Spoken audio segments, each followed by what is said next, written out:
Anyone who's tried Thai food will know it's absolutely delicious, and the cuisine has taken the world by storm.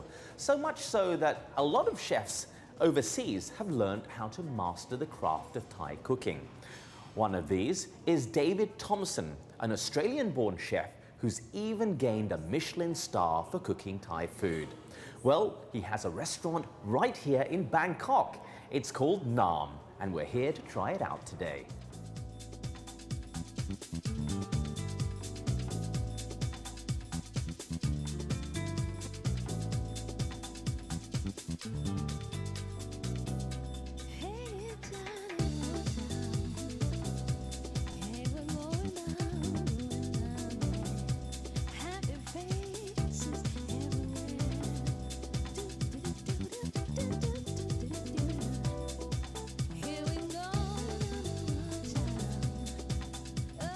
Thompson is a chef. He is Australian by birth.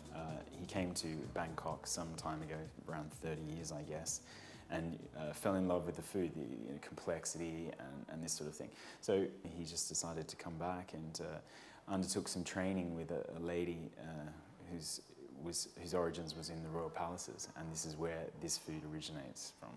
And you know, David said to me before that the dishes that we have on the menu, they're from royal Thai recipes, but the recipes are quite sort of obtuse. They list a bunch of ingredients, and they tell you how the dish should finally taste. So it's up to you to interpret how much of any particular ingredient you put into this dish. So there's an infinite amount of ways that a dish can be interpreted, and so any single chef can take a recipe, take the ingredients and interpret it in their specific way. So the food that we serve here is royal Thai food, as it would have been served in 19th century Thailand in the palaces, and it's David's interpretation of those dishes. Nam, Bangkok, opened September 2010.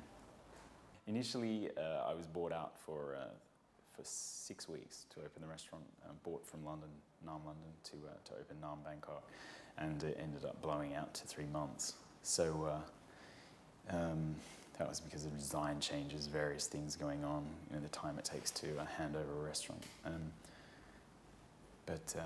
No, it was fine. I guess the difference between opening Nam London all that time ago and Nam Bangkok is that the staff, the servers, are fairly familiar with the food, although they may not know the ingredients of the dishes. They certainly were aware of them. A green curry is a green curry, and they know that. But no, it was quite easy, I think, I'd say. The name, as far as I understand, it came from David, and this pertains to the property in London, the Halcyon Hotel, where Nam London is situated. The property is decorated according to earth signs. So earth, wind, fire, water, and Nam means water in Thai. So it seemed like an easy choice, I think. It's interesting because we kind of get a feeling that people think this is a fine dining restaurant, but actually it's quite bustling and very busy, and it's very common for us to have children in the restaurant, so it is a very busy, bustling restaurant. It's quite a lot of hard surfaces, so it's quite noisy. On a busy night, it's quite a noisy place, but it's fun.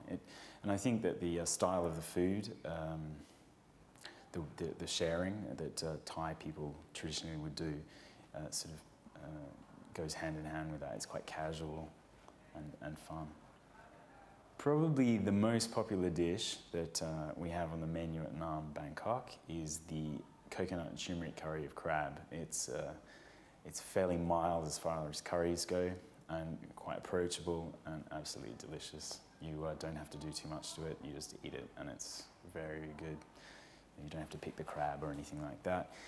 The other dish that is quite challenging for most people because it is so crazy spicy is the geng dai bla, which means curry of fermented fish innards. I think that's what it's, but it's very, very spicy, but it's very, very popular, especially with Thai people.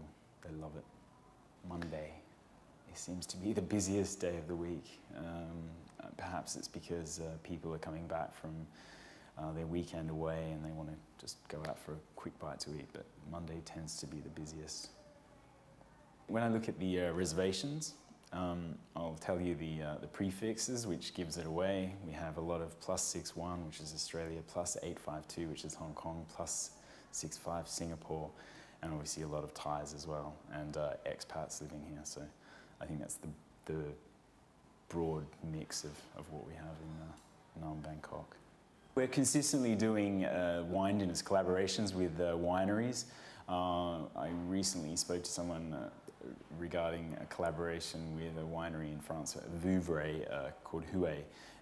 It's absolutely delicious and would work perfectly with the food, so that would be the next event we'll do, possibly November or February next year.